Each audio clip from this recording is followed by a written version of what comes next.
নাম হচ্ছে রুহি।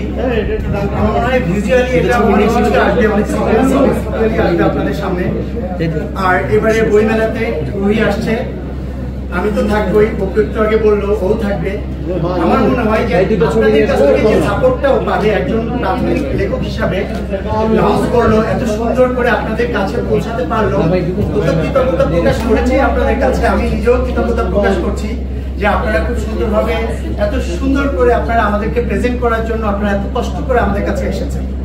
সো এই গল্প আমি মনে করি এটা বাঙালি আমরা যারা আছেন, আমি অনেক আগে থেকেই হরর মুভি পছন্দ করি, হরের গল্প মানে হররের গল্পের বই পছন্দ করি। আগে এরকম ইয়াং জেনারেশন হরর গল্প পছন্দ করতো, এখন অনেকে পছন্দ করে। সো আমার মনে হয় তাদের সে চাহিদাটা পূরণ করতে পারবে, এটা আমার বিশ্বাস। সো আপনারা সাপোর্ট করবেন, আর অনেক বেশি দোয়া রইল সিফাত মুস্তাফের জন্য। আপনারা আরো বেশি সাপোর্ট করবেন যখন ওর স্টলে সবাই যাবে। সো এই গল্পটার যাতে সিকুয়েলে আসতে পারে এটার জন্য তাকে অনেক বেশি শুভকামনা রইল, এবং সবসময় আমাদের সবার সাপোর্ট থাকবে। Thank you so much. Thank you.